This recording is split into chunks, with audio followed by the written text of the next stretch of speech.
Assalamualaikum, salam sejahtera. Anda bersama saya Luqman Muhammad untuk ringkas 12 tengah hari. Sembunyi kabel yang telah diubah suai di dalam tanah bagi mengelak ia dikesan. Itu kaedah baru pencuri elektrik yang berjaya dikesan Sarawak Energi Berhad SEB dan Unit Inspektorat Elektrik Kementerian Utiliti. Hasil siasatan beberapa minggu serta maklumat daripada orang ramai, pasukan pemeriksa mendapat waran daripada Mahkamah Magistrate untuk melakukan serbuan di sebuah rumah berkembar 2 tingkat di Jalan Sungai Apong pada 4 Disember 2020. Berbeza dengan kes-kes mencuri elektrik sebelum ini, kabel yang telah diubah suai disembunyi dalam struktur bangunan, siling atau dinding. Kali ini, pasukan pemeriksa mendapati kabel yang disambung terus disembunyikan di dalam tanah melalui lantai konkrit premis. Laporan polis turut dibuat dan pemilik premis berkenaan akan dipanggil bagi membantu siasatan di bawah Seksyen 33(5) Ordinan Elektrik. Mencuri elektrik adalah kesalahan jenayah dan jika sabit kesalahan, boleh dikenakan denda hingga RM100,000 atau penjara 5 tahun. Mencecah usia 47 tahun, seorang lelaki Penan dari Rumah Panjang Long Meraan di Sungai Magoh Baram akhirnya memiliki kad pengenalan. Setelah sekian lama menunggu, Nyek Bawing mengakui sudah beberapa kali memohon dan hampir berputus asa. Namun Nyek tetap tekad dan segera mengikut rapat pergerakan unit bergerak Jabatan Pendaftaran Negara selain turut dibantu Ahli Dewan Undangan Negeri Adun Telang Usan, Dennis Ngau. Menurut Dennis, atas usaha giat Jabatan Pendaftaran Negara menerusi program Turun Padang, semakin ramai penduduk di kawasan luar bandar khususnya kaum Penan dan etnik lain mulai memiliki kad pengenalan dan sijil kelahiran. Kerajaan Sarawak memperuntukkan sejumlah RM145 juta bagi mengatasi krisis bekalan air penduduk Seri Aman pada musim kemarau. Menteri Utiliti Datuk Seri Dr. Stephen Rundi Utom berkata, projek tersebut akan dilaksanakan tidak lama lagi kerana sudah berada dalam proses tender dan sudah diluluskan. Menurut Stephen Rundi, ini merupakan rancangan kementeriannya bagi mengatasi masalah bekalan air di Seri Aman terutama apabila menghadapi cuaca kering dan panas berpanjangan seperti tahun 2019. Projek tersebut membabitkan pemindahan air mentah dari Batang Lupar dan Batang Ai ke Sungai Undop. Ini kerana Sungai Undop terlalu kecil dan cetek untuk memenuhi keperluan bekalan air mentah loji rawatan air bayai. Berdasarkan laporan terdahulu, projek tersebut dijangka siap dalam tempoh 3 tahun merangkumi meningkatkan loji rawatan air dan menggantikan paip lama.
Bertemu kembali.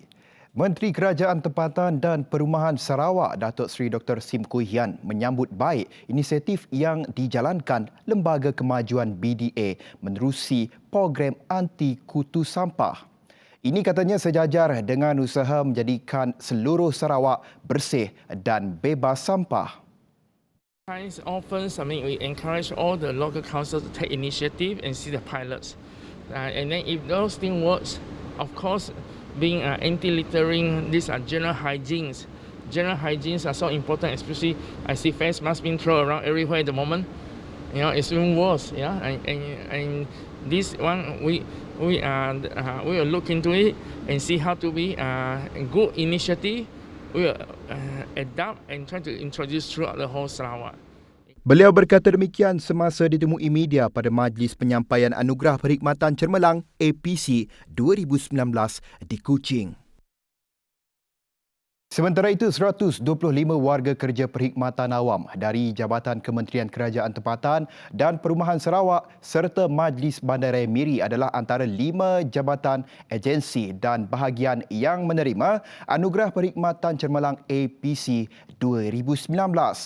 Di dalam ucapan perasmiannya, Dr. Sim berkata warga Kementerian Kerajaan Tempatan dan Perumahan Sarawak perlu terus membudayakan budaya integriti dalam kerja yang unggul serta cemerlang bagi menjadi asas kepada peningkatan produktiviti sesebuah organisasi. Good governance accompanied by a strong moral values and the willingness to commit in instilling ethics and integrity will help us to combat corruption. Therefore, in our service delivery, let us not expect a return. Instead, let us try to earn public trust. Beliau berkata perkhidmatan awam telah melalui pelbagai perubahan dan pembaharuan, antaranya adalah melaksanakan tugas dan tanggungjawab sebagai barisan hadapan sejak pengumuman Perintah Kawalan Pergerakan 9 bulan lepas. While some ministries and departments were closed or work from home, our ministry was at the forefront of preparing all the SOPs, while at the same time enforcing the SOPs with other uniform agencies to ensure Sarawak remains safe. Kementerian Pelancongan, Kesenian dan Kebudayaan Sarawak telah mengenal pasti sebanyak 117 acara yang akan diadakan pada tahun depan. Ia sebagai inisiatif kerajaan negeri ini menghidupkan semula sektor pelancongan yang terjejas akibat penularan pandemik COVID-19. Menteri Muda Pelancongan, Kesenian dan Kebudayaan Datuk Sebastian Ting Chiu Yu berkata pelan pemulihan disifatkan perlu dilaksanakan bagi mengekalkan ekosistem pelancongan yang kini sedang berdepan krisis ekonomi. Mengulas lanjut, antara strategi utama dalam pelan pemulihan pelancongan katanya ialah memperkasakan ekopelancongan berasaskan komuniti termasuk menggalakkan penyertaan lebih ramai pemain industri tempatan. For next year, the ministry will focus on ecotourism. Number 2 will be our community-based tourism, i.e. more on the domestic tourism, so to speak. We like to encourage our own local, in the rural area especially, to go into providing homestay. This is in line of our ministry this year, promoting domestic tourism. Antara lain, kementerian melaksanakan pakej perjalanan siasito bagi merangsang pelancongan domestik yang mensasarkan pelancong tempatan untuk memilih Sarawak sebagai destinasi utama untuk bercuti. Next year, beginning of next year, probably the first half of the year, international tourist arrival will still be very minimal. So because of that, Sarawak Tourism Board has been very active, and together with MOTEC and our ministry, of course,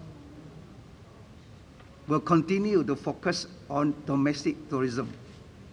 Beliau berkata demikian ketika ditemui oleh pemberita semasa sesi sidang media mesyuarat Jawatan Kuasa Penyelarasan Pelancongan Negeri Sarawak bilangan 3/2020 di Pusat Konvensyen Borneo Kuching pada Rabu.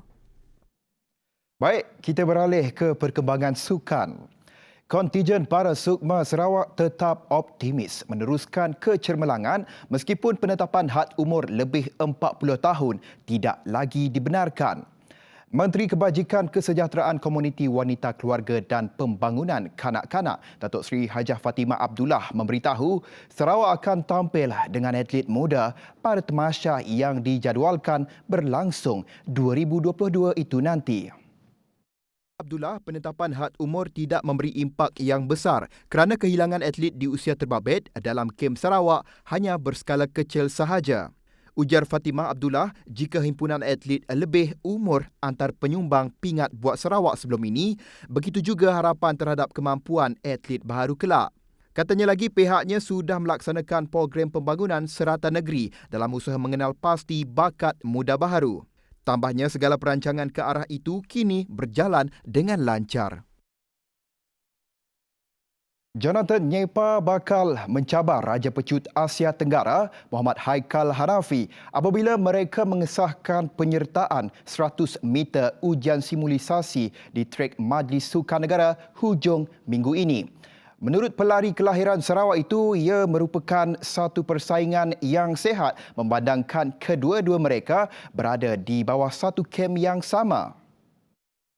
Saya compete dengan Haikal, saya rasa macam saingan yang bagus. So, lagipun sekarang kami partner training, so tak ada masalah lah.